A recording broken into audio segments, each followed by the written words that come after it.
You're listening to the Dre Area Sports Show, live on YouTube and X. Make sure to like, share, and subscribe. What's going on, you guys? Welcome back to the Dre Area Sports Show. Today, we're breaking down the matchup between the San Francisco 49ers and the Los Angeles Rams. Boo! They play them today at 5:15 p.m. Pacific time, and it's going to be a really good game. I think the Niners are really going to bring a lot of grit, a lot of toughness to this game. And, look, I actually picked the Niners to lose this game based on the amount of injuries that we have. However, I'm always going to root for the Niners. I want the Niners to win, but their backs are against the wall with the amount of injuries that they're facing right now. So let's take a look at that while we're talking about that. So here's a list of players that are out or on IR for Week 5. The list includes, obviously, Brock Purdy, Ricky Pearsall, Brandon Ayuk, Juwan Jennings, Jacob Cowan, Jordan Watkins, who we haven't seen all season long, George Kittle, Nick Bosa, and Malik Mustafa. Now, if you had a roster that had all these guys on the roster active, this would be a very, very different team. But at the end of the day, they're 3-1, and really they had a chance to go 4-0 out of yesterday's, or I should say Sunday's game against the Jacksonville Jaguars. The Niners defense played a good game. The Niners had 4 turnovers, and yet they were still in the game. They had a chance to win that game. They had a chance to win the game against Jacksonville. And if they would have won that game, that would have changed the perspective of everybody on what they think of not only Brock Purdy, but of the San Francisco 49ers. Then this game would seem a little bit different if we had won that game. And unfortunately, we did not win that game. We lost that game. I know. But we're going to break it all down today. And joining me on this great adventure of Niners-Rams matchup is the one, the only Mr. Johnny Dell. What's up, man? Hey, I made it in. As we you say made in it the South. in. I was coming in on 2 wheels. It's a Southern saying. You know, you make that turn so sharp, you come up on 2 wheels because you're flying. You're like Tokyo drifting. Is that a Jimmy G jersey? This is a Mac Jones jersey now. However, because Mac Jones is starting today, I decided to wear the number 10 jersey in order to support Mac Jones, which I think is the right move. I wanted to ask you, Johnny, do you think it was the right move for Kyle Shanahan and the Niners to go with Mac Jones over Brock Purdy? I think it was Brock Purdy's decision. I think it came down to, he said, I believe he was responding to Larry Krueger, who, shout out to Larry K, was on a show last week, but Larry had asked him about, you were sailing some passes high in practice the week before. Do you think that was carrying over and that it was caused by the toe? And he was like, I don't really know if I can answer that right now. I'll have to see. And I think that may have made him think about it a little bit more. And as he was going through the week, was just like, it's affecting the way I throw. And seeing that did hit some of his receivers in some rough spots. Brock makes a lot of layered throws, and we ask him to make a lot of layered throws. And so many of those were sailing a little too high because I could watch it on tape. I mean, you could see his mechanics. He wasn't driving off his back foot like we normally see.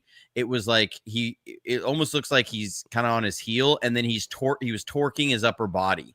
And when you do that, you're not going to drive the ball, and the arm starts to get around a little bit harder, and you're whipping the ball, and it starts sailing on you because your release point is a little bit lower than it normally is, and so it's drifting up. And that just was happening over and over again in the game. So I think this was Brock's decision, honestly. Well, based on the way he played as well, I mean, he was not accurate. He was missing a lot of balls high. That was even something Larry had brought up being in all the practices. He felt that a lot of the passes were being left really high.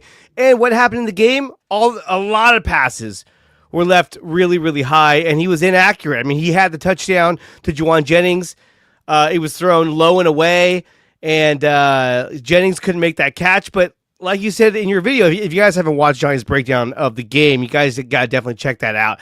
It's a whole new perspective on what you're watching on Sunday. It really opens things up to make you understand why the things were happening the way that they happened. But that could have been a touchdown, but it was an inaccurate pass. He had to reach down to get it, and he was unable to make that catch. And that would have changed the game right there, just getting that touchdown. But at the end of the day, yes, there was 4 turnovers. But the Niners still had a chance to win that game. And if they don't give up that punt return, which I think there was, 2 to almost 3 blocks in the back that could have been called. If they don't have that punt return, the Niners win that game. That last touchdown the Niners scored would have been the score to put them ahead. Because we saw how bad the offense was failing the Jaguars, especially in the second half. The Jaguars were basically asking the Niners to get back in the game and to take the lead. But the Jags defense was not on the same page as the Jags offense. The Jags defense was just suffocating the Niners, while the offense was just creating one penalty after another to give San Francisco so many opportunities. But like I said, at the end of the game, the defense only gave up 20 points. They haven't given up more than 21 points to any team this season.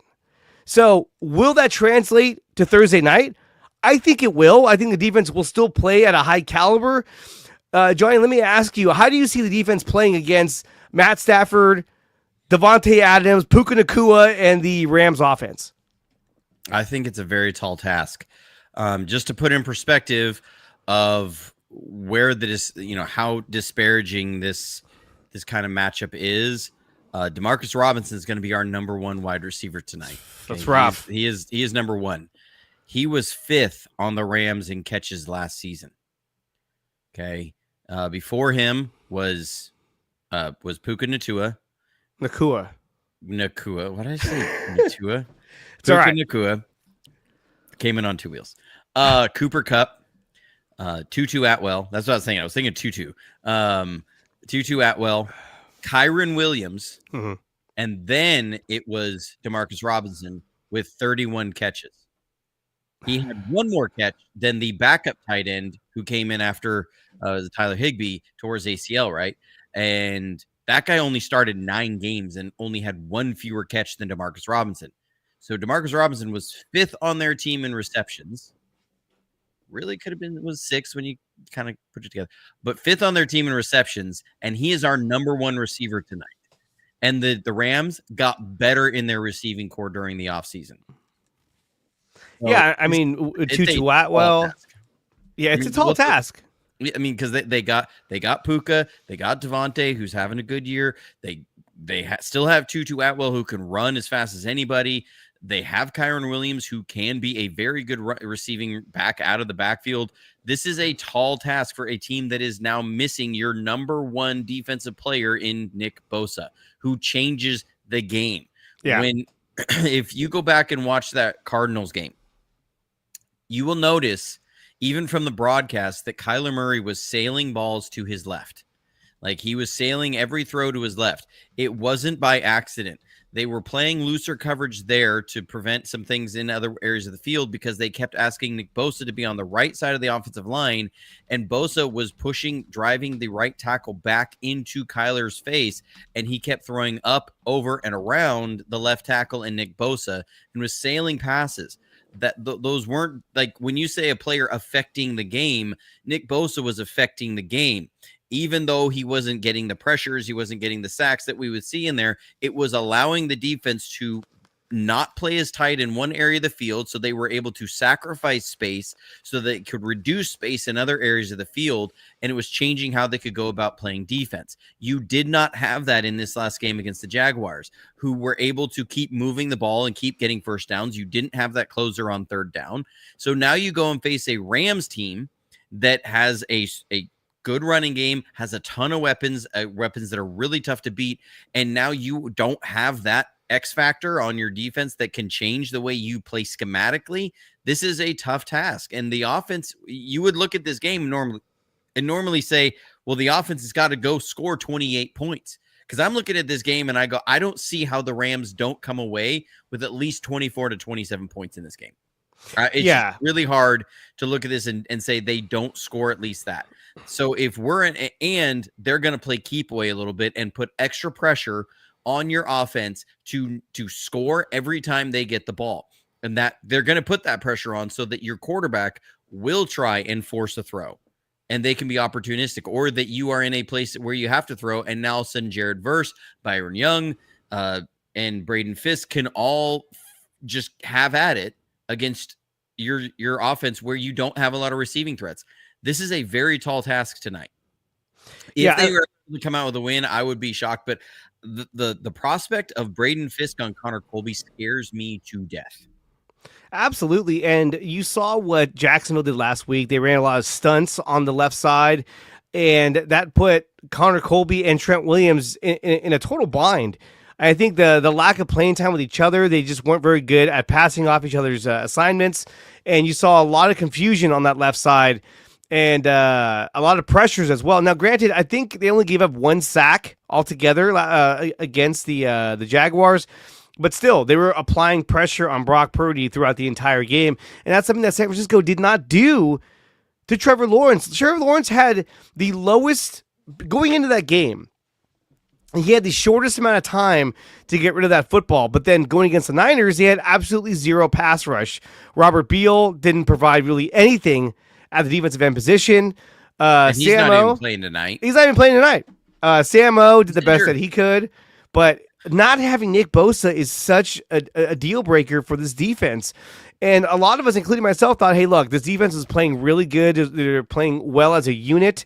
Without Nick Bosa, I still think that they can be effective. And for the most part, they were in limiting the damage and what Jacksonville could do. But again, Jacksonville was, basically shooting themselves in the foot left and right with the false starts, with the illegal motions, with all kinds of crazy penalties. And but the Niners defense kept them in that game. Now, looking back at like Brock Purdy, there was a lot of passes that he left. And a lot of passes that, if accurate, could have been big plays. Then again, he had the big play to Kendrick Bourne, and Kendrick Bourne dropped that ball. Looking back at it, Kendrick Bourne's going to be our number 2 receiver. He's probably going to get a lot of touches in tonight's game. How confident do you feel with a guy like Kendrick Bourne going out there after having, 3 drops, including one huge one that could have led to either a touchdown or a massive gain on a 3rd and 9, which completely stalled their drive? Well, Christian McCaffrey last game had more targets than our number 2 and 3 passing targeted receivers combined. That should tell us the state of our wide receiver core. Yeah. Sky Moore will be the number 3 wide receiver tonight, maybe. He's also our punt returner. Sky Moore had 0 catches with a bad Chiefs offense, in a Chiefs offense that needed pass catchers in 2024. Sky Moore had 0. He had 2 targets all year. That is who was playing. Marquez Valdez-Scantling was cut by a Seahawks team that does not have a deep wide receiver room. These are our receiving options tonight. Kendrick Bourne was a free agent coming in. Like he visited the 49ers, went and visited the Commanders, who also do not have a deep receiver room and did not get a contract from either one. And it was only after Juwan Jennings got hurt that the 49ers then turned around and signed him. Like, this is not a good prospect as far as what I'm looking at. And if we manage to somehow pull this game off, I think there should be no talk about anything negative for the team for like 2 months. Just put it on pause. No matter what else happens, like if they pull this one off, then this is like their Super Bowl. I mean, and I know people get after me about that, but this is a big matchup that is really, I mean, I put it on X. I think it was Monday. As of Monday, the 49ers represented 11.24% of all cap APY on IR this season, league-wide. Okay. The 49ers were representing over 11%, almost 11.25% of all APY cap numbers on IR. If it was average, you would expect that to be like 3.2%, right? Like that would be what you would expect league wide, if everybody was carrying their load. But it wasn't. We're at over 11. You know what the Rams are? 0.24%. I think they're the healthiest team in the league right now.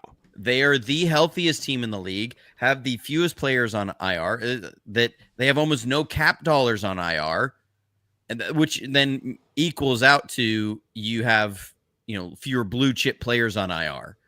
The 49ers are the most injured team in the league. So if this was a situation where, 49ers were 15th in the league in injuries and the Rams were 16th in the league in injuries, we would be talking a different story tonight. Right now, you were talking about the most injured team in the NFL and the 49ers going against the least injured team in the NFL. That's hard for you could be if the Browns were the least injured team in the NFL and somebody's going against them and it's the Eagles and they're the most injured team in the NFL, the Eagles are going to have a really hard time beating that team. Like no matter what all the externals are. Mm-hmm. So, I mean, it's just a game I'm not looking forward to. And a Thursday night game coming at the worst time for the 49ers. And if I'm the 49ers, I'm saying, and I've been pounding this drum for a while, you have got to reevaluate the strength and conditioning department. And there's a big misconception that the 49ers have, then Kyle Shanahan has revamped that unit multiple times. He has not. It has been many of the same people in the building in the same spots. They've just gotten title changes. That's what's happened. They've got to relook at that department this offseason. Like it has to happen. Yeah, I mean, it's just too many injuries, and something has to change in order to reduce the number of injuries, because every year it's the same story, except for, 2023, when we didn't have as many injuries as we have this year, last year, and even a few years ago. So something that definitely they have to look at. We're talking with Johnny Dale, host of Johnny Dale's Football Academy. You can find him on YouTube at Johnny Dale's Football Academy. It's a great follow on YouTube. Great breakdowns of each Niner game. I actually wanted Johnny to do more breakdowns. He was just like, I don't got time for that. Even when the Eagles beat the Chiefs, I'm like, you should do a breakdown of how the Eagles dismantled them. Nah, I'm not doing that. But because I'd have to give the Eagles their flowers. I know. I was not doing that. I wasn't going to do that. Although I did love watching Patrick Mahomes get smashed by their defense, even though I hate both teams. So still, it was a lesser of two evils.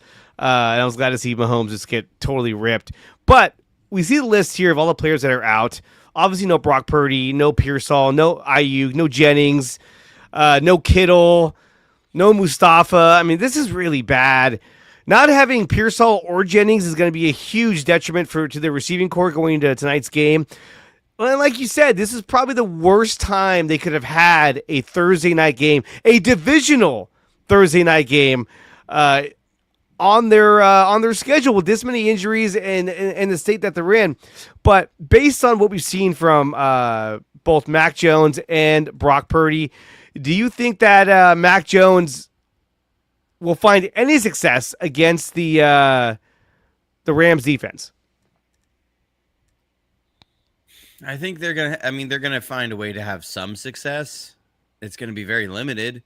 I mean, look, if Mac Jones throws for 300 yards against this one, I will be high-fiving him through the screen 80 times.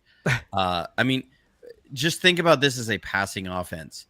That graph, you have 5 wide receivers who are not playing.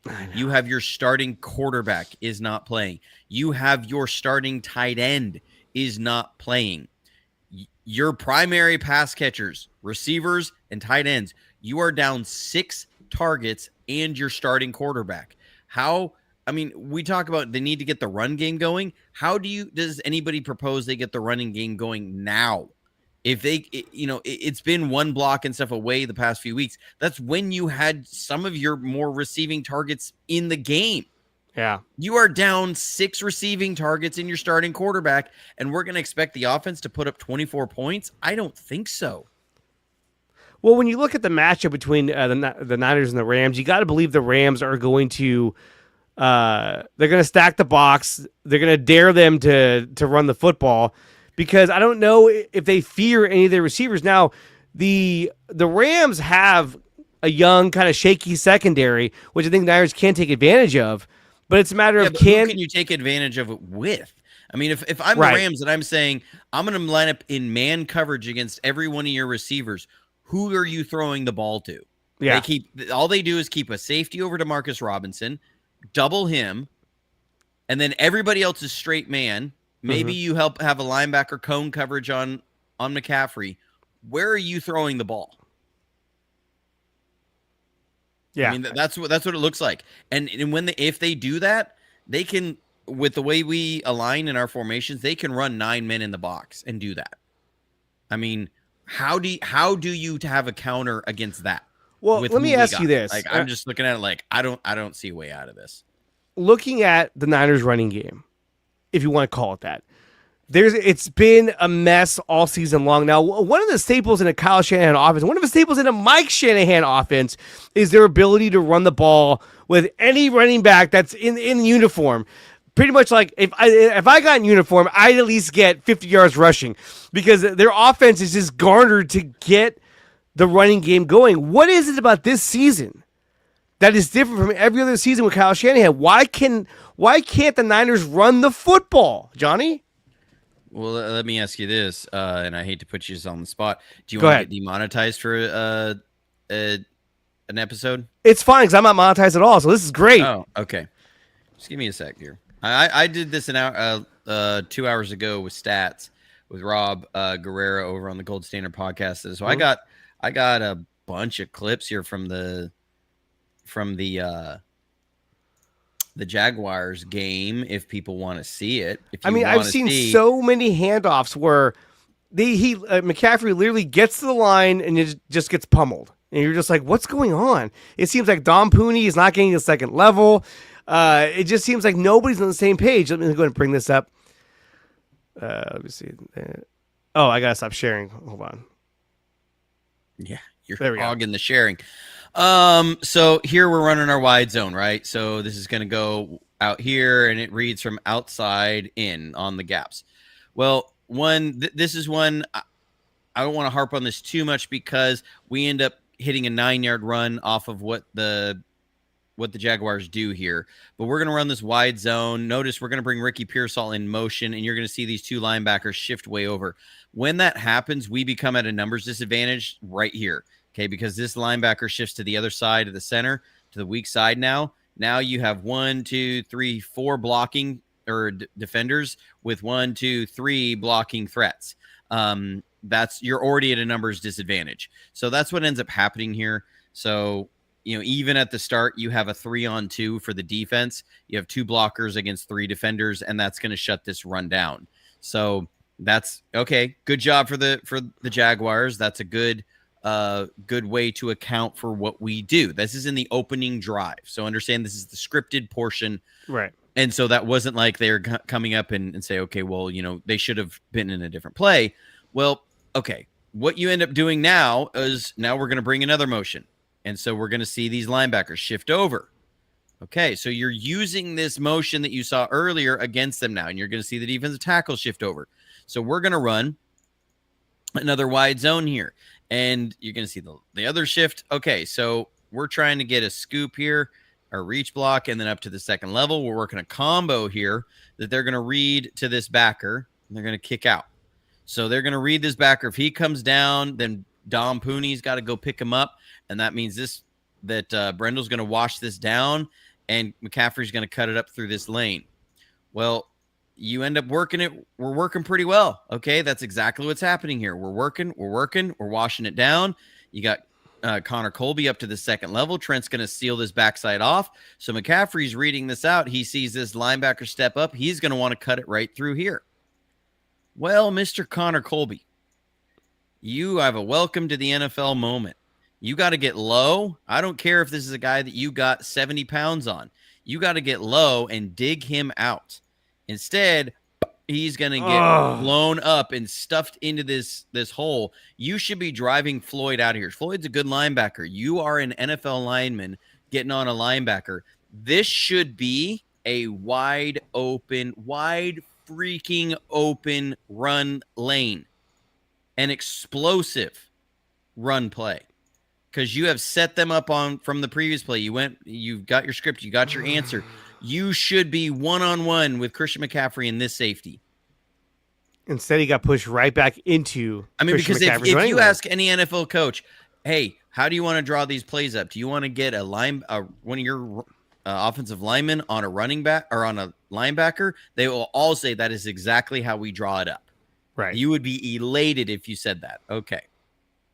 So now we're going to run a play. It's called Mike. This is a play we ran for the go-ahead touchdown in 2023 against the Packers in the playoffs. So this is a play. The target point is going to be towards the inside foot of Juwan Jennings, and then this play is going to run on the inside foot. It's going to cut and run on the inside foot of where Trent Williams is right now. So the point of this play is you make it look like that. I could pull the play art up if people want to see it and don't believe me, but I can guarantee you this is how it's run. It's a play against a 5-3 front. You have a 5 and 3 front. So this is how the targeting is going to go, and you're going to get Juwan's up on the end, Trent's on the down end. You're going to have Kendrick Bourne's going to come up here and try and pick up the safety. We're going to leave the backside end unblocked because we don't care about him. He's a guy we're not going to account for because we aren't worried about him getting in the play. He's got to cover the backside. So Colton McKivitz is going to scoop on, have a little reach block on Armstead. Dominic Pooney is going to go get the weak side backer, the Will. This is Luke Farrell's going to go get the Sam. And then we're going to work a combo of Connor Colby and Jake Brendel on the one technique or the nose tackle, reading to the Mike. That's why this play is called Mike. So whichever side the Mike goes to, if he comes to one side, then Connor Colby's going to disengage and go get him. If he comes inside, then Jake Brendel's going to disengage and go get him. The other guy stays on the nose tackle. That's how this run play works. And you're going to see it. It's developing. All right, we got this moving. We got Pooney up here. We got the backside worked off. We're going to go get this linebacker or safety. We're working this combo. Here comes the Mike down in here. That means Brendel should peel off, pick him up. Colby should stay on the one technique. Farrell's going to go get the Sam. And this play should cut and then come right through here. But what happens? Oh, Connor. He saw the Sam flash, thought it was the Mike, and he leaves the defensive tackle. And so you can see this developing, right? This lane right that through could be here. a touchdown. Should be a touchdown. Would be a touchdown. But you got that happening. Oh, my God. So again, Connor Colby, this is 2 plays in a row where Connor Colby sort of botched his assignment. I mean, I know he's a rookie, but I thought he was a lot better than this. But I mean, he's a 7th round rookie. I mean, we need to put that in perspective. I texted Rob this week and I said Connor Colby needs to have an opportunity to sit down and reset. He's getting overwhelmed by the data. Okay, so here we're running a swing pass. Swing pass is part of the run game. Bill Walsh used to say swing pass is just an extended handoff. You're just handing the ball off way out here, and then you're coming with blockers. All right. So that's what we're doing. This is a run play. You're just having an extended handoff. Well, here you have numbers. You got Juwan Jennings coming down and blocking. You have Kendrick Bourne is supposed to block the safety. You have Luke Farrell is going to come and kick out the other corner. Like this play should be set up. You should have. This is setting up perfectly. That should be a touchdown. Right should be a touchdown. That's 3 Kendrick Bourne. You don't even get a hand on the guy. Luke Farrell is trying to then turn and pick that up, and then he's going to go blow this guy out. If you pick this guy up, you have Jake Brendel out here. You have Juwan Jennings out here. You've got this blown out. You have Christian McCaffrey on a lane. He's one-on-one with this safety or this linebacker, whichever one. We saw him 1-on-2 on a shovel pass, and he still scored a touchdown. But he's got to be able to get moving. He's got to be able to get his feet moving. You're getting his feet stopped in the backfield because right after he catches his pass because you can't make this block. What was he doing? He's not recognizing who the second man in is. Okay, that's what it is. They kind of shift around, and he thinks that's supposed to be Luke Farrell's man, and so he hesitates. He thinks, and then you can't do that. That's also partly because a guy signed a week into the season. So that's what happens. Okay, so this is one, and I can speak on this one with a lot of clarity on it because I actually reached out to former 49ers offensive lineman John Feliciano about this play specifically because I didn't want to end up on the Not Our Fault podcast of the people who didn't know what was going on with offensive line. So I actually sent this clip to him, and I asked him what was going on because I said it looks like Connor Colby does not work with the same urgency as everybody else. If you watch 49ers offensive line, they run down the line. They don't step, they run. So watch their steps, specifically watch Jake Brendel's steps here. Watch how wide this first step comes over. Okay, I'm going to run it in full speed. So boom, I mean, that is crossing over. I know it's hard to see, but these are the things that we look at when we're really looking at film. Okay, that's a big crossover step, right? Big crossover step. Come back and watch Connor Colby's first step. Oh, that's a vertical step. He's not coming horizontal. He's not running down the line. He went up. Okay. Why? Well, so this is where John was able to give me some insight. He said, he goes, I know what happened here is Jake gave a solo call, meaning normally they're going to work this as a combo. And then again, where this linebacker goes, then whoever which side it is going to go pick him up. Connor Colby's expecting it to be him. He's expecting that Jake's going to try and seal this off, and Pooney's going to block down. But that doesn't work with this front because they're in a tight front here with a nose. So what has to happen is this is already a cutback play because Connor Colby has to wash this down so that Jake Brendel can go get up on that linebacker so that Pooney can wash this guy down and McKivitz can wash that guy down. Because you're going to have this come around to kick out. So that means that Trent's going to wash this guy down so that now you can get up on this linebacker. That's how you can account for this. Otherwise, you can't account for this linebacker because you have one-on-ones out here, and unless Jake Brendel is the only guy who can go get that linebacker. So that's how you have to account for this. So he's giving a solo call. Well, excuse me. Connor Colby is thinking, well, I go get this linebacker because this is going to scoop and I'm going to go get him and Jake's got this guy. Well, it doesn't work that way. So that's why you see this vertical step and then he reacts when the nose is unblocked.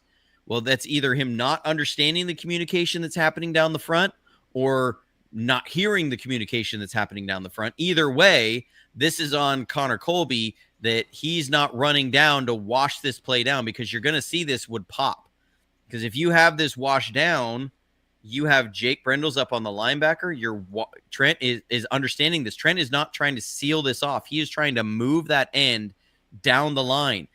Christian McCaffrey attacks the front side, so you draw these linebackers down. So now you can go get Tonjes up on that linebacker. You're going to come and kick this out. You want to be able to set this up, wait for this to wash down, and then run this down the hash. That's where Christian McCaffrey wants to run this ball.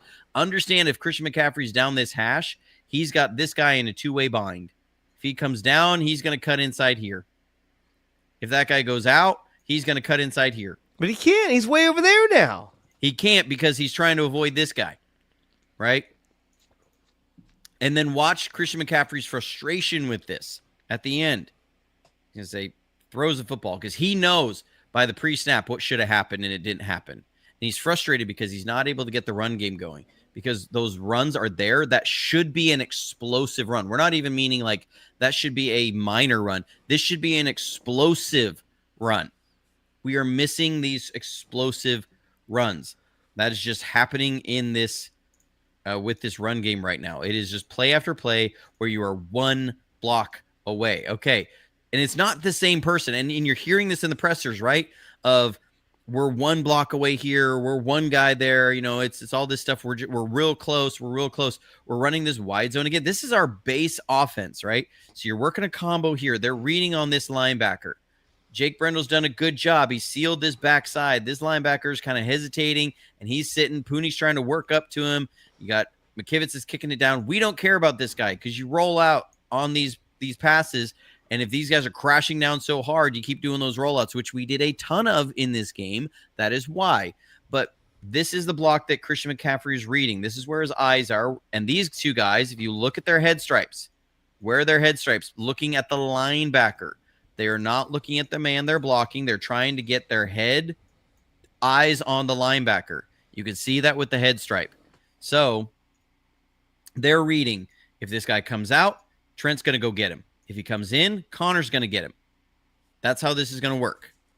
So that's where Christian McCaffrey's reading. And that's how it happens, all right? He comes down, Connor's going to go get him. Trent's going to say, okay, I'm going to wall this down, and now he's going to flip his hips. So people saying Trent isn't always playing as high. Trent's still playing at a high level, okay? He's had a few more net negatives plays than he's had in the past, but he is still playing at a high level. Kyle Juszczyk, you got to hold this block half a sec, just 0.2 of a second longer, because that's where Christian McCaffrey's eyes are. That's where this run lane's going. You have it. Oh my goodness. Look at this develop. You are one-on-one with this safety. It's a leg tackle.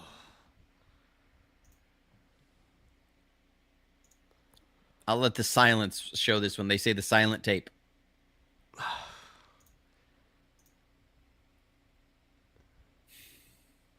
And it's not like that lane's going to stay open forever. You have to hit it right on time. And really, if he didn't make that tackle, that ankle tackle, he would have hit that hole.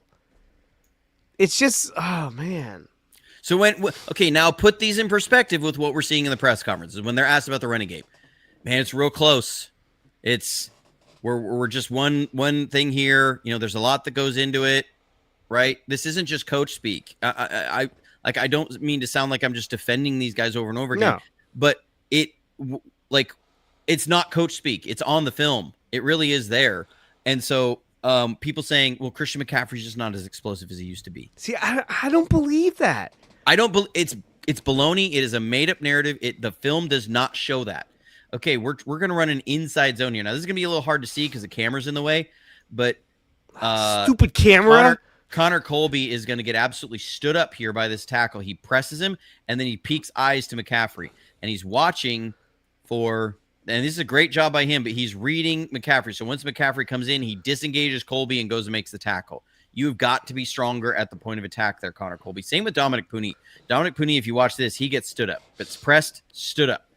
So when you see guys engage on their blocks like that and they're low, and then all of a sudden you see the nameplate appear, like right there, okay, that means he got stood up. Same thing with Connor Colby. You don't want to see the nameplates, and that's what you're seeing. And they should be able to get through here. You got Jake Brendel up on the linebacker. You got Trent Williams up on the linebacker. Now this guy crashes down so hard it does also get in the play, but it's just a point of like you're not creating that space in the run game, and it's not always an issue of it's not a running back. We are having issues everywhere, and it's not the same person every time. Okay, here. We're running a wide zone to the right. This is the same sort of thing. Okay, you're getting this combo here.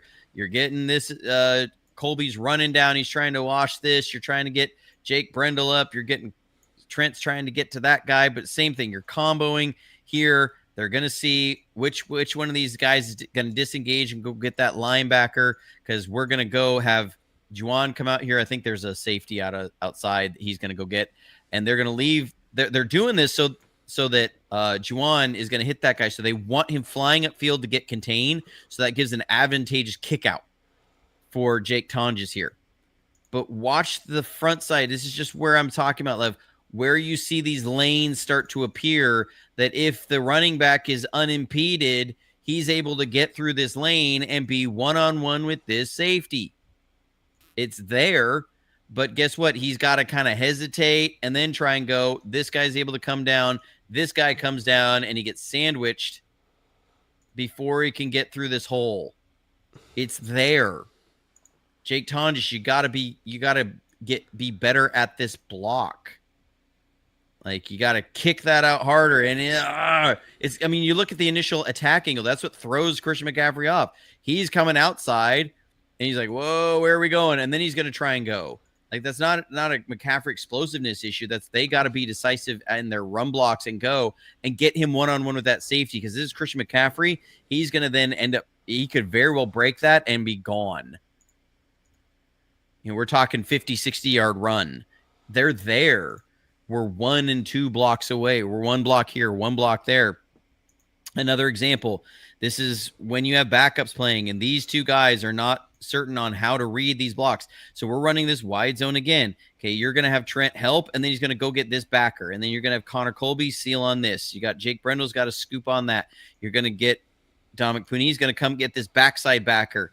And then McKivitz is going to go get Armstead. Okay, the one guy you're not accounting for with that is the linebacker, because you're going to have a read block here, whether this run goes inside the tight end or outside the tight end. And it's going to be a read off this block. If Tonjes' head is on the outside of the end, then Juszczyk's going to read it and come inside. If Tonjes' head comes inside this tight end or the end and he's got outside contain, then that's what's going to be. He comes inside. Right. Tonjes' head is outside. This guy's in. So Juszczyk's going to go outside, and that's how we pick up this backer. Okay, so at the point of attack, where's Tonjes' head? It's on the outside. So where's Juszczyk going to go? Outside, right? That's where he's going to go, because he's saying this guy's coming in and this guy's coming over the top. That's how we're doing this. Well, you get pressed, and then he works outside after Juice has already committed. So now Christian McCaffrey's getting the handoff, and he's got an unaccounted for linebacker. Where, again, you have a lane to be one-on-one with a safety. So in that case, should Juszczyk have gone on the inside? In this case, Jake Tonjes has to understand wherever his head starts, that's where it's got to end up. So, because he's sending a read to Juszczyk. Right. So if you're going to get your head on the outside, you better flip your hips and seal this off. You do not allow yourself to get pressed. It's like he's trying to kick out here. He's got to understand your head was on the outside, so that sent a read to him. Juszczyk is watching his head.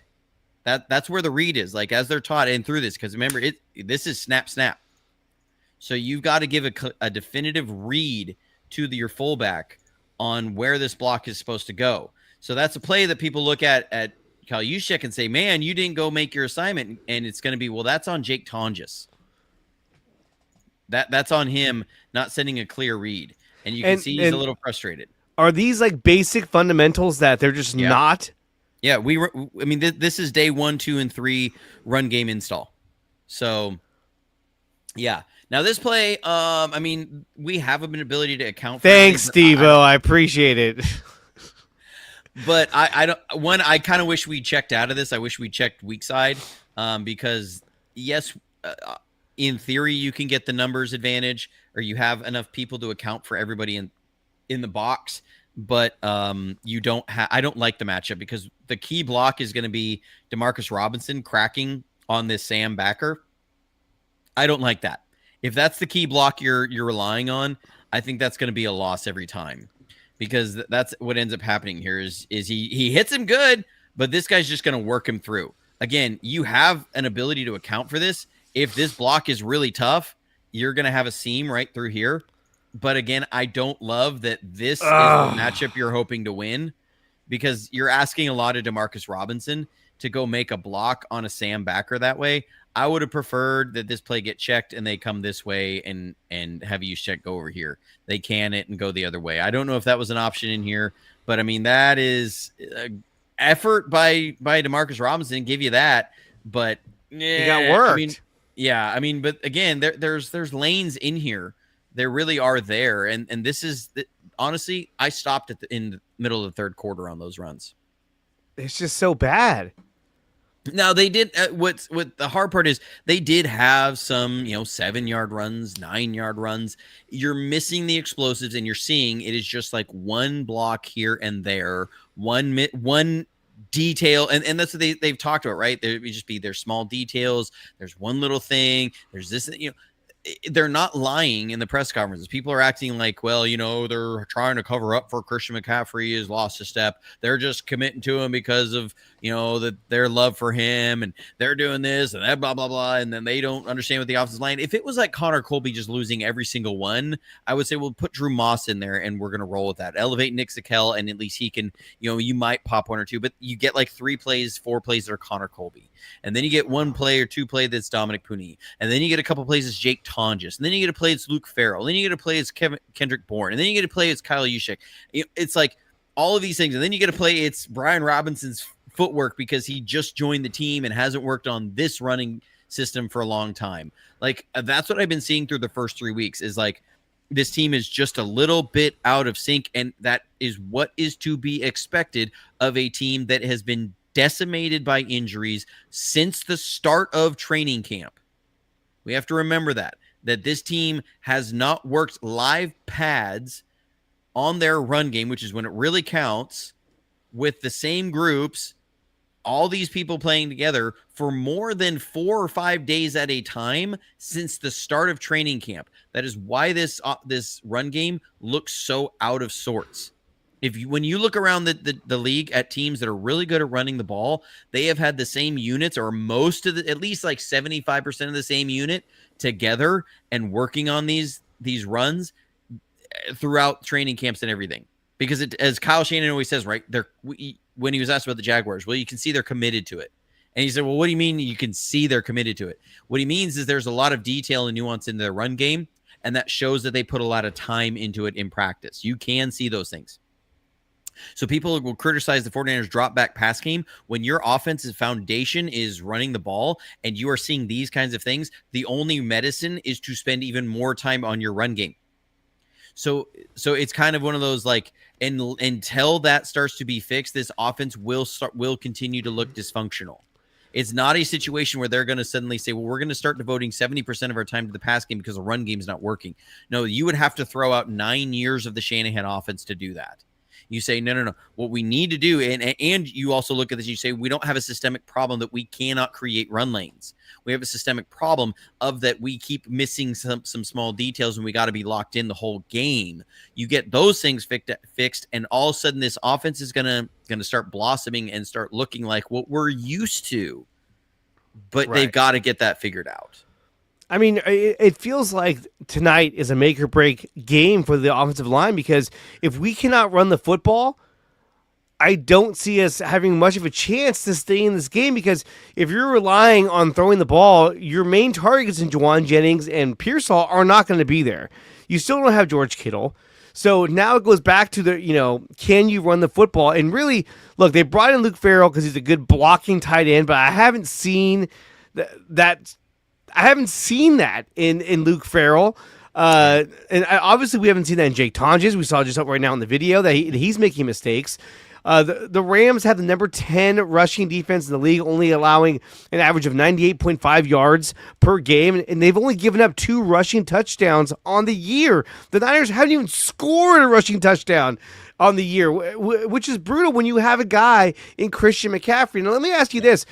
When it comes to guys like Brian Robinson Jr., who averaged 4.2 yards a game, or a carry in against the Jaguars, should he be getting more carries? Should they be splitting the load? Or is the offense so reliant upon the production of Christian McCaffrey that Shanahan does not want to take him out regardless?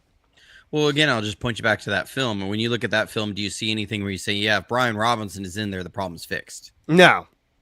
Right. So if you're Kyle Shanahan and somebody asks you that question, what's going to be your response? I mean, at this point, it doesn't matter, because the line isn't hitting their assignments. And that's what has me worried about this game against the Rams.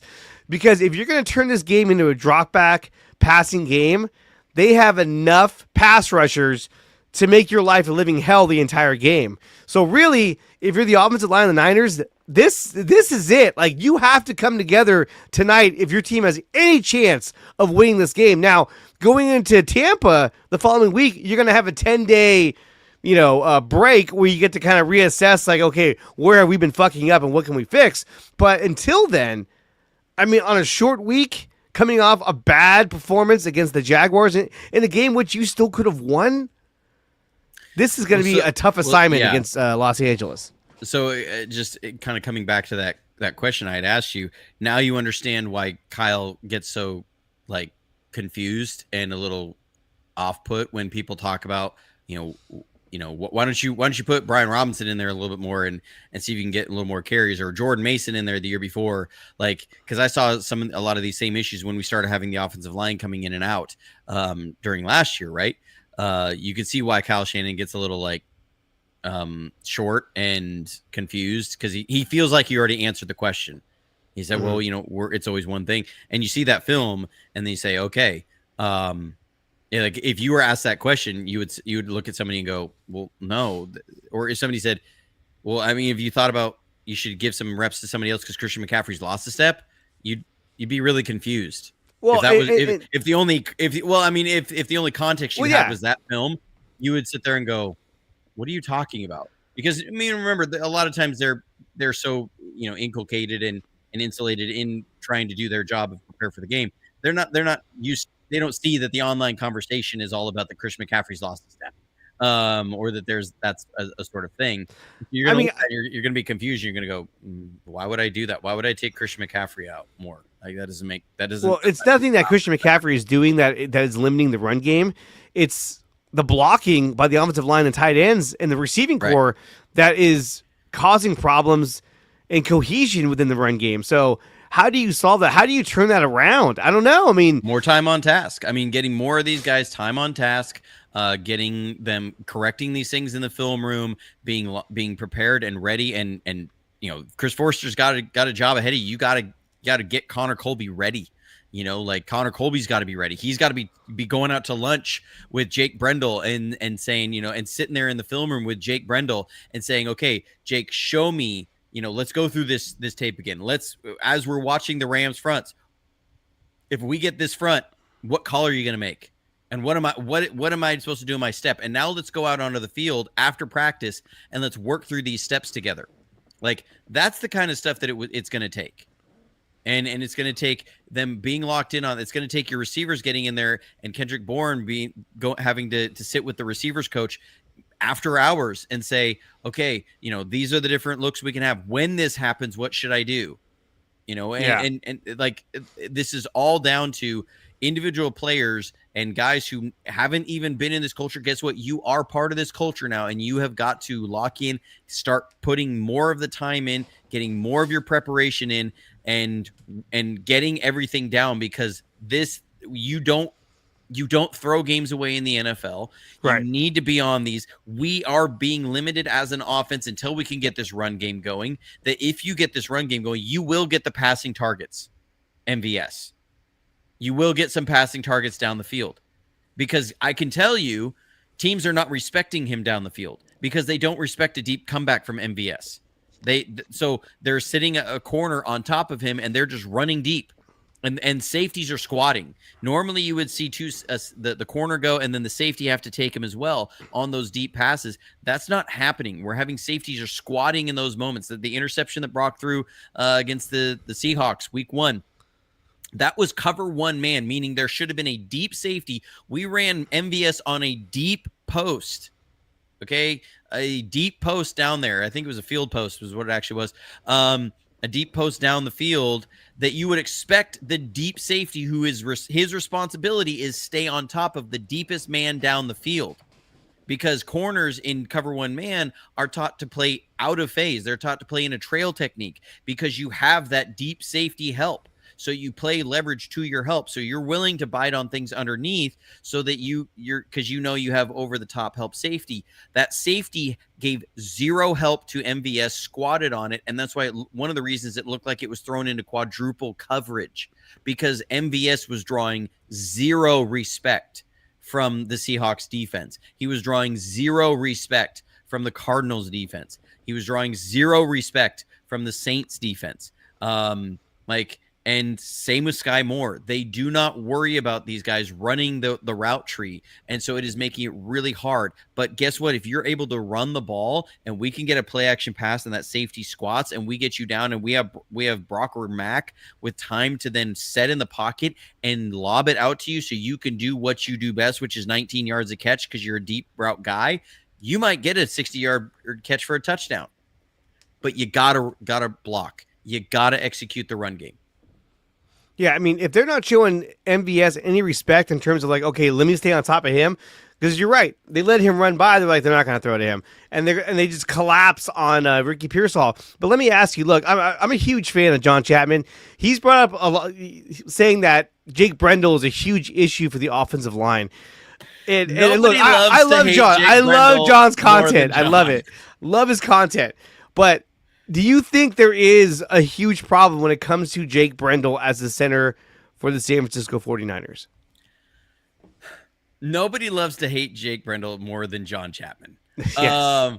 I love John to death. After the loss to the Jaguars, he was like, strip sack. Whose assignment was that? Jake fucking Brendel. I was like, damn it. I hate Jake Brendel. I mean, he's not wrong. We had Jake Tonjes open by 8 yards. That's why Brock was trying to get rid of the ball, because the window was going to close. The Jaguars went straight cover 0. It wasn't a full-on all-out blitz, because they did drop 2 guys in short. But I was going to dive into that play even more on the video. I just didn't want to go through all the weeds, because it's a counter to a counter that we have. It's a package of plays where we have burner and then we have heat off of it. So burner and heat, those two, so just memory wise, what people want to know. There's a play Turner and Hooch play action. Love that movie. Burner and heat, right? So the burner is hot, so you get heat. And so we're going to play burner, and a counter to that is heat. And the main route in the heat concept is Miami. So you have burner and heat and Miami and heat. Okay, so that's how they put things together for memory. We're running that play. We got Jake Tonjes open by a mile. And so Brock was trying to avoid the one blitz, and he's trying to step up and then try and get rid of the ball, because he knew he had a very short window, and Eric Armstead gets the strip sack. I will say, I'm not going to be out here and try and convince anybody that Jake Brendel is a top 10 center in this league. I am not trying to do that. What I will say is that when you can see some of the communication issues along the 49ers offensive line, Jake Brendel is not our number one issue. With that, Connor Colby, there's a reason I was so high on Ben Bartch. Connor Colby has shown some really nice flashes, specifically against the Saints in the Saints game. Yeah. Some real nice flashes. He looked great when he came in. I was like, hey, this is it. This is the guy.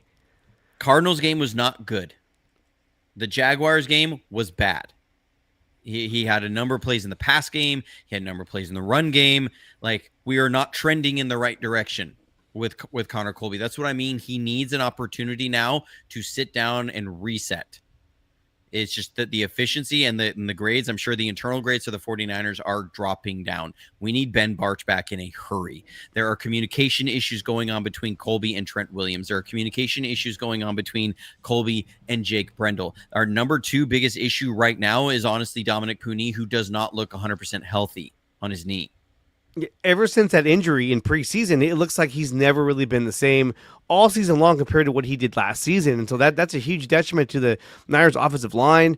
Colton McKivitz, I think, for the most part, has done a fairly solid job. I will say he's our second best offensive lineman, and it's not close. Trent is still number 1. Colton McKivitz is a close number 2. He has played very well this year. But even I know Trent we Williams, see the negative plays, but yeah.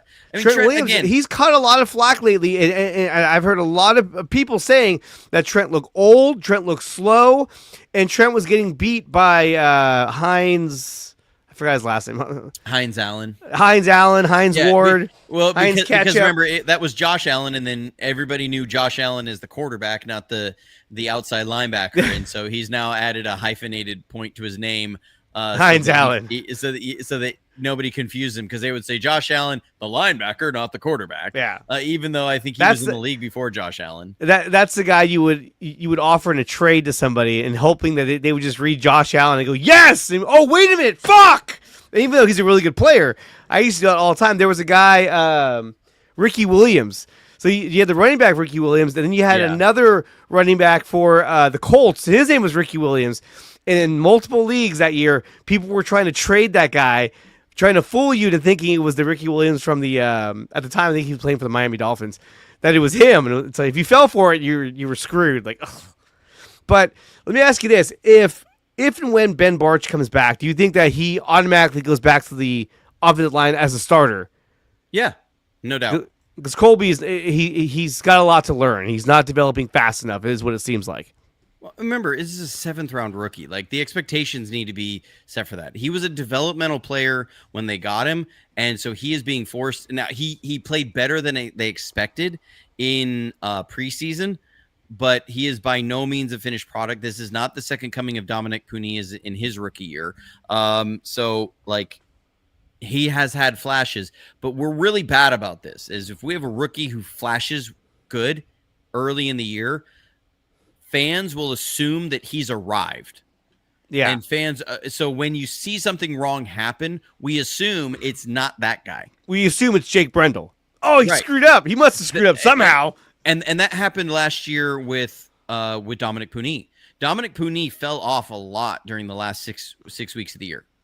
He was making a lot of mistakes, and he even talked about that. He himself talked about that. And I was telling people, I'm like, and it became hard because there was such a perception that Dominic Puni was already an all-pro guard.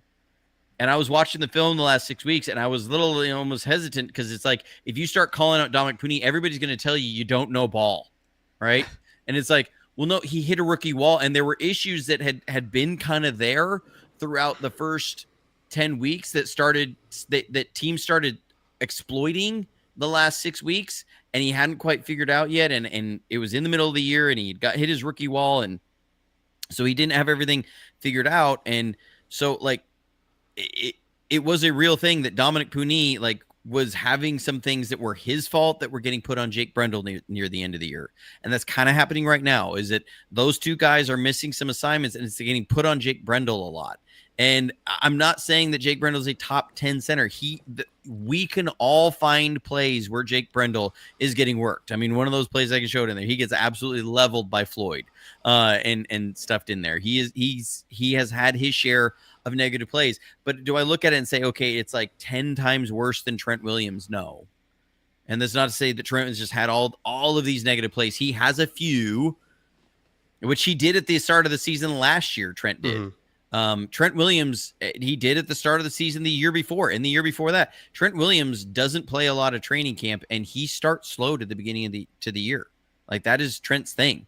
Like, it's usually about mid-season or around game 3, 4, 5 that he starts picking up, and he starts looking like Trent Williams. And you'll see one of those real flashy gets out there and absolutely take somebody's soul, and everybody goes, oh man, Trent's the best left tackle ever. He's been a slow starter to the season for a while. So I don't know. I mean, yes, he's getting up there in age. I think the bigger issue I have right now is the effort isn't all the way there on all of the plays. And I called out his effort on that pick to Christian McCaffrey. He let his man grab Christian McCaffrey. That is a designed leak out play. It's a play called Hiccup. The first look is a corner post. We hit a touchdown on that play to George Kittle in week, was it 11? It was in November, week 11 against the Packers in 2019. I remember we hit that play for a touchdown on the corner post to George Kittle. We hit a Trey Lance threw a touchdown on that play to Deebo Samuel against the Texans in 2021. We've hit it a few times. And so the number one is the corner post, and then the number two is the leak out of the running back down the sideline. And that's what happened on that play. But you can't have the running back get held up, and that's what happened. So Brock drops back, he peeks to the corner post, and then he went to throw to McCaffrey, and McCaffrey got held up, so he kind of hitches, and then tries to throw as he's falling away. And I think he was expecting McCaffrey to run more down the field, and that's why I think it was also Brock was like, well, I don't know. I mean, I'd have to think about that if the toe was affecting him. I think we did have some receivers just not in the right spots too. Well, let me ask you this. Based on the film you watch, if you were putting together a strategy on how to get the offense going against the LA Rams, what are some of the strategies you would put in place to say, hey, if we don't do this, we don't win? If we don't run the ball, we don't win. And it's going to be real hard to run the ball. Now, the Rams rushing defense is ranked 10th in the NFL, averaging 98.5. Niners aren't even averaging over 100 yards a game running the ball. So really, we're doing them a favor. Like we only average 98.5, and you guys are averaging what? Let me see if I can find it. It's below 100 yards. It's really bad. Rushing offense, the Niners, they're all the way down here. They're averaging 88 yards a game with 0 rushing touchdowns. Yeah. They're 30th overall in rushing efficiency, and the Rams are 17th overall in run defense efficiency. So, I mean, the Rams are not like an amazing stellar run defense, but we have been a bad rushing offense. We do have an opportunity, but the only way you're going to slow down Jared Verse and Byron Young is running at those guys. Yeah. And being effective at running at those guys, because you can't run first down, second down, and be 3rd and 8 against those guys. You cannot do it. I'm fully prepared that we're gonna have a couple drives where after first down the drive is over, because it's gonna be you run, and it's gonna be a loss for 3 yards and the drive is over. Like, book it then. Like, it is over. And it's going to be a very frustrating game that way. I'm just preparing myself. Like, one of the advantages could be is that it's on Thursday night. So, yes, the Rams are a healthier team, but everybody's banged up as it is. Both teams are banged up. It's a short week. You may catch them. They're not banged up, though. Like, they're not nearly as banged up. I mean, let me put it this way, because it's about matchups, right? Like, well, I mean, everybody's hurt until they're injured, right? So they're dealing with injuries left and right. But if we say, the NFL is about matchups, which is like, who do you match up in a zone and against what kind of route against a certain guy, or along your offensive defensive line? How do you feel after watching this tape about the matchup between Connor Colby and Braden Fisk? Pretty terrible, actually. I feel like this might be the end for Connor Colby. What's up, Lisa? And that's what has me worried about going into tonight's game, is that seeing the way that they're running these running plays, I don't have much faith that they're going to be able to execute against an even better, or I should say, I don't know about even better, but a really good defensive line in the LA Rams. Now, the Rams did what the Niners were trying to do, is drafting these young players to kind of rebuild their defensive line after they lost guys like Von Miller and Aaron Donald and all those guys. Now they have all these young defensive studs on their defensive line. The Niners are trying to do the same thing. So, looking at the film, have you seen progress in guys like Michael Williams, Alfred Collins, and granted he broke his hand, but CJ West, who's out there? Because to me, it seems like the Niners defense has made some dramatic improvements off of last year, especially with the replacement of Robert Saleh over Nick Sorensen. Well, yeah, I mean, having Robert Saleh there, this defense looks 100 times different. Now, I mean, specifically, they look much more prepared on third downs and in red zone and in 2-minute, which is all the stuff that happens at the end of the week. That all happens on Fridays, and it felt like the 49ers defense was constantly late on their installs last year, constantly. Mm-hmm. Because you look at what were the areas they were worst at last year: third down, red zone, and 2-minute. Those are your last installs. So that tells you that you are very behind the 8 ball on your installs all week. So as that trend goes over an entire season, we are much better in those this year. Absolutely. Last year they could not get off the field on third down. It was just a never-ending drive for the opposing offense. Yeah, could never get off the field. Gave up way too many scores in the red zone, and ended up last 2 minutes of fourth quarters just paper defense. I mean, this year on third down, like at least offensively, I could pull up the defense. I pull up the offense instead. They're number 3 in third down offense. They've been great offensively on third down, at least a lot better than what they were last year. But defensively, I had it up here and I went to the wrong one, so I apologize for that. But third down defense, they're number 2 in the league at a 32.0% on their defense third down rate. So you've seen a huge improvement. I mean, how many times did we see, even last week, that on third down, they would force a punt on the Jaguars, especially in the second half, on a drive where, let's say the Jaguars converted a third down, but then the next third down, they stopped them, So the defense, I think, is playing extremely well for not having Nick Bosa. Can they keep this up? I think they can, but, people keep asking me, do you think they're going to make a move and get like a Trey Hendrickson? I say no. But I think that if the Niners can start winning games convincingly, I think then the front office would say, hey, let's make a move and get somebody. But if they're going to play these close games and kind of be, I don't know, I don't want to say mediocre, but, just kind of, well, we could have won that game, but we screwed up here and there. Unless they're winning games, I don't think the Niners go out and make a move to get anybody. No, because, okay, so we'll put this in perspective for the Bengals even, okay?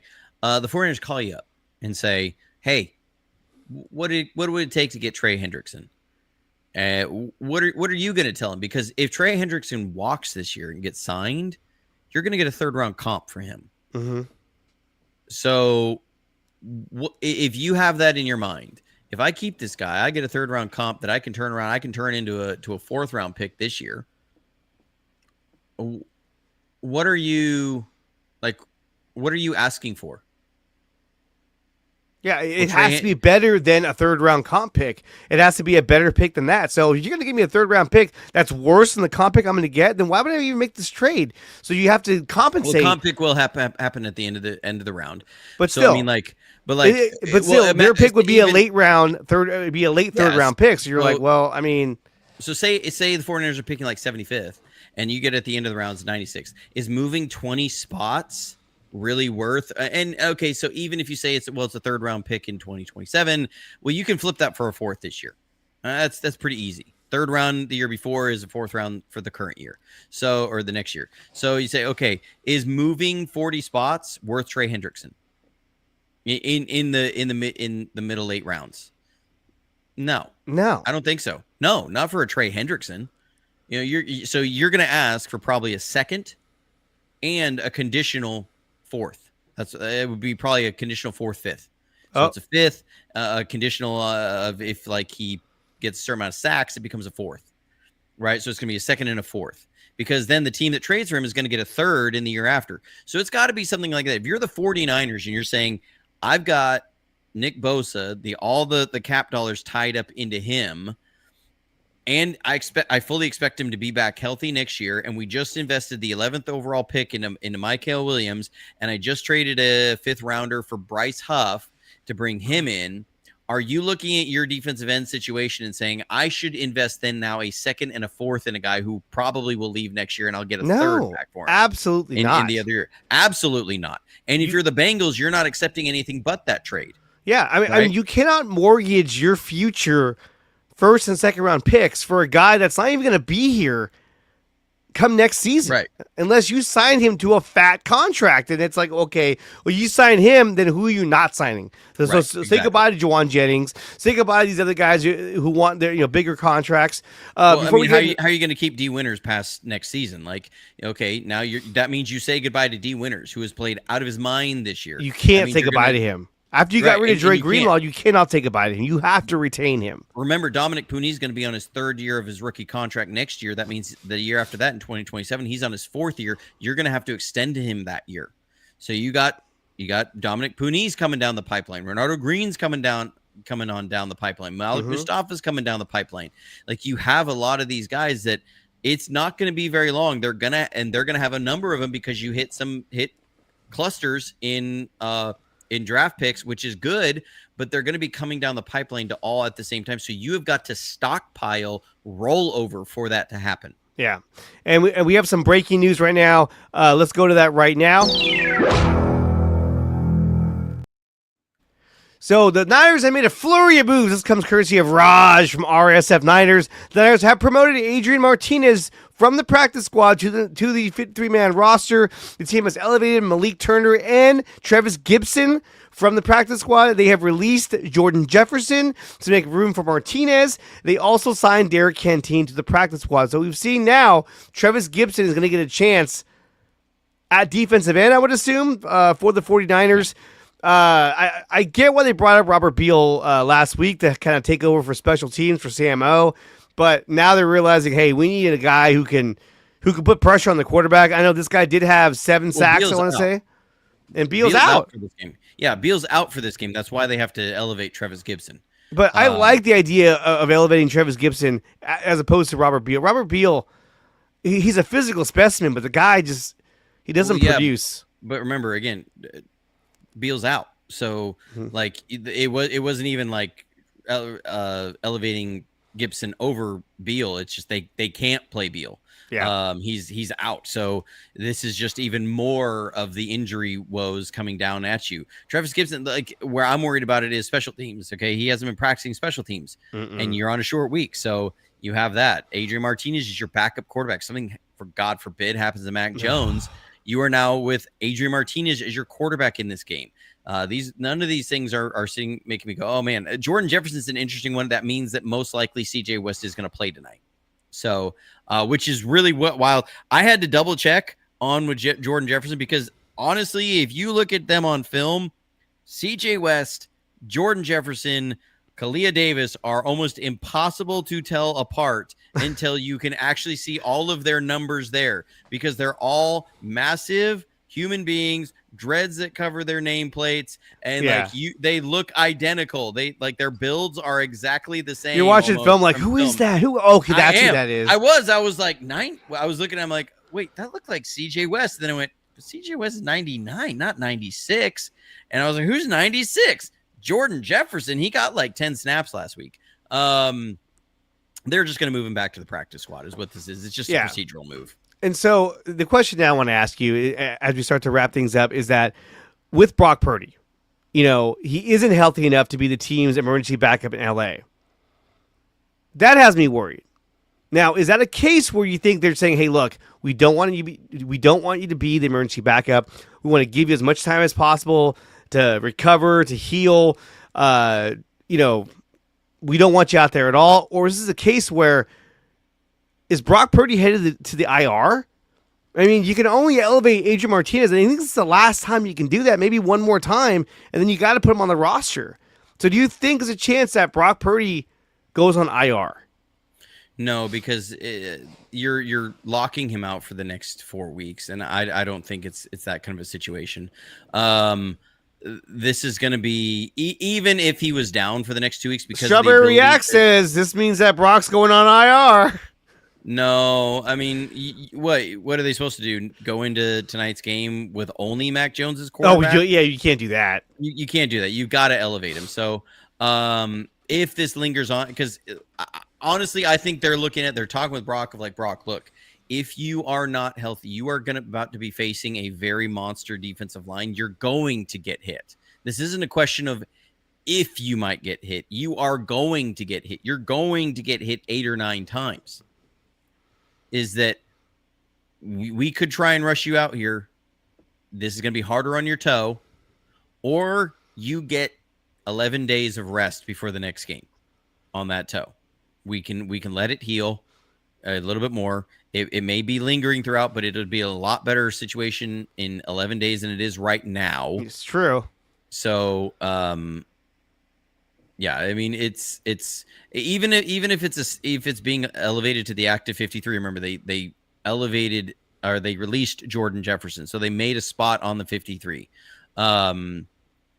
So like I just like this is a game that I don't think Brock's going on IR. I know that's going to be the thing. I could be wrong on that. I really hope I'm wrong on that. You know, it would have had to have taken a severe aggravation, but Brock did say that it didn't hurt as bad as after Seattle. You know, even if they're looking at 2 weeks, you don't shut him down for four weeks, a month at minimum. But to not be the emergency backup to Mac Jones, I think to me that just has me worried about why can't he be the backup? Well, because the backup is only guaranteed that he doesn't start the first snap. After that, everything's up in the air. Well, I mean, if Mac Jones goes down, you got to bring in Adrian Martinez. I mean, I'm sorry. I don't have any faith in Martinez to lead us to victory, but at least if Brock came in, right, I think we'd have a shot. Right, but if Martinez isn't on the active, if he's just elevated to be the emergency backup, he can't be the second quarterback to go in the game. Oh, if he's elevated, he has to be the backup then. He has to be the emergency backup. Right. So, like, if they just elevate Martinez as the emergency backup, then they're going to say, okay, no. Brock has to go in before you. because of the way that they don't want the emergency backup to be a way of just stashing a third quarterback on an active roster is what they don't want. So there's rules about how you can actually go about that. If you don't want Brock to take a snap in this game and you only get 46 active players, remember that's also part of the deal here. You only get 46 active. So if you have you have to then to have Martinez as your number 2 quarterback. That means he has to be one of the 46 active. Okay. So if you have only 46 active, that means you have to have 7 inactives. If you are bringing Brock on, you are taking up another active spot. So like keeping him inactive allows you to bring up, remember, we have more holes to fill than just the quarterback situation. You are bringing up Trevis Gibson because you have Robert Beal is one of your inactives. You have your 7 inactives, right? How many? Let's see how many are on the active roster right now. You have Juwan Jennings, so that's 1. You have Ricky Pearsall, that's 2. You have Robert Beal, that's 3. You have who else are we going through here? I said Juwan Jennings already, right? Yeah. You have Jordan Watkins is one of those. So there's another one. You have George Kittle's not because he's on IR. I'm trying to think of the other 3 inactives. I mean, Brock's one of those. Then Brock. There you go. And then you're gonna have who are your other inactives that you're looking at for this game? Trying to think. No, he's on IR. That's rough. Oh wait, no, not him. He's on IR. Yeah. Why do you think about that? Let me bring this up too. This is the game picks for NFL Network. Not a pretty sight to look at. Everyone picked the Rams except for one of them. Adam Rank said 24-21 Niners. And I think really, if the Niners do win this game, that's going to be the score. Something close to that where they kind of eke one out. Maybe hit a field goal at the end of the game to win the game. That's how they won it on my Madden simulation. You can check that out on my channel. Shameless plug. But a lot of them are picking the Rams to win. But if you look at these scores, it's not like they're not picking the Rams to really blow them out. We're talking about an 8-point win, 5-point win, 7-point win. You know, earlier in the week, I was saying 31-13 Rams. But now I kind of feel like the Giants, the Niners have a shot. They might have a shot to win this game, and if they do, it's going to be something like 24-21. But let me ask you, I know it would be on a fluke, yeah. I mean, it'd be a game where it would have to be a bizarro Jaguars game, right? Where we get four picks or 4 turnovers, and it's still going to come down to the end of the game. Well, but we've seen before. There was games against the Rams where we were like, oh, man, with Jimmy G, we're like, if we're playing that crap, we're going to get killed out there. And then they go out there and blow out the Rams. You're like, well, what just happened? And things can happen. Right? That happened. Yeah. Everyone said we weren't going to win, and we played terrible most of the year, but we whooped the Rams. He whooped their ass. Like 30-6. I remember I was in Tahoe at the time, and I had to go upstairs to watch the game because everyone who was there was not sports fans. And I was like, all right, I'm going to go upstairs and watch the game. I couldn't believe it. I was like, oh my God, they're whooping their ass. This is great. I still believe that it's going to be a closer game. I think if the Niners do lose, it's going to be something like a 26-21. And if they win, it's going to be very close to 24-21. It's going to be a close game all the way around. Because remember, our defense is still really good. And our defense is good on third down, on getting off the field. And I think they're going to continue to do so because one of our strengths, I think, is, is Ronaldo Green coming back or is he going to be out? He's coming back tonight. So you got Green, you got Upton Stout, you have Lenore, your secondary and linebackers are still there. You have everyone basically minus Nick Bosa. So I still think the defense is going to play at a high level, but it seems like early on, in the early possessions, that's when they seem to struggle the most. And then as the game goes on, they adapt, and then they get better and better and better as the game goes on. I will say that this is a good bit more of a tougher offense than anything they've faced so far. I mean, if you look at the offenses they faced, which being the Seahawks, the Saints, the Cardinals, the Jaguars, this offense of the Rams is the toughest of that group. Well, you're also going against Matt Stafford as well. I mean, the guy has a ton of experience, and he's extremely good at his job. So dicing up a defense is something he loves to do. I mean, we saw last year in 2 games that we should have beat them. There was that play where all of a sudden they ran Tutu Atwell on a vertical for a deep pass, and it's like he was saving that play, McVay, like, we're going to go deep late in this game. I'm going to save it. And then when he used it, it just killed us. You know, the thing that was so frustrating about that, they ran that play earlier in the game, and they missed the shot. And then so they just came back to it. Like, that was what was frustrating. They showed you that play earlier, and you saw on film that it was there, and they didn't get the shot, so they came back to it. Like, it wasn't even that they were saving it. You should have known it was coming. Yeah. And you gave up a big play like that earlier where Nick Sorensen was in over his head. But but guys, I want to thank Johnny Dell for coming out here. Johnny, where can everyone find you and all your content? They can find me on YouTube at Johnny Dell's Football Academy. They can find, and that's Johnny with no H. It is no just H. Like you see it in the screen J-O-N-N-Y. right now. JONNYDEL. They can also follow me on X or Twitter, however you want to say it. I don't think it'll ever not be called Twitter. Yeah. At Johnny Dells, and everybody assumes that's my name. That's how I go by, Johnny Dells. It's not.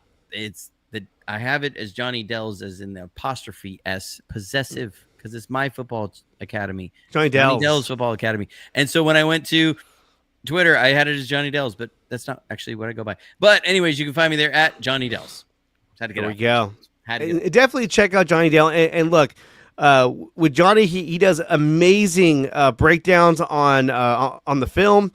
And of course, if you want to support Johnny, go to his website, which is JFA49.com, and become a member of his community. It was on his website. It'll help support Johnny. It'll help support him in making these amazing videos in which YouTube is trying to strike him down at every which way.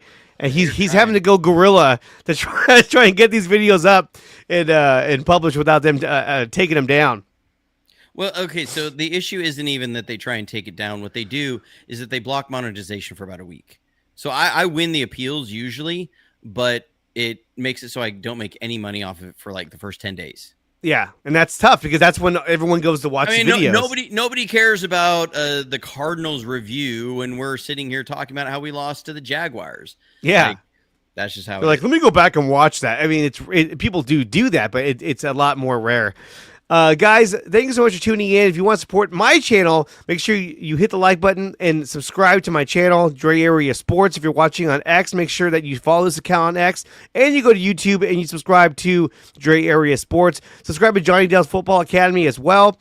And if you want to help support the channel, you can do so by going over to Patreon and joining and becoming a member of the Patreon. You get access to exclusive articles, Niner updates, everything you could possibly want to be a Niners fan under Dre Area Sports over on Patreon, or just go to my website, which is nicotina.net. That's the homepage for all 3 of my websites, which I'm getting ready to revamp that website. And there are memberships available under Dre Area Sports. Niners take on the Rams today at Pacific time. I think it's 5:15. It's going to be either a really good game or it's going to be a brutal game. Either way, we're going to see how the Niners come out. Hopefully they come out on top, but they got a lot to work on in order to get this win. So we'll see how this works out. Johnny, thank you so much for coming on here. I really appreciate it, man. It's been too long, and we got to do it again. Absolutely. I agree. I just got to get a little more time. I know. He's a busy man. He's a wanted man right now for a lot of other content creators. So I appreciate you making time to come on my channel. And, guys, that's going to do it. We'll see you next time. Until then, go Niners. Thank you for watching this video. If you want more of this content, then check out some of these recommended videos right here on your screen. Make sure you like, share, and subscribe to the channel. And if you want to support the channel, you can do so by going to my website, which is nicotina.net, and there are memberships available under Dre Area Sports.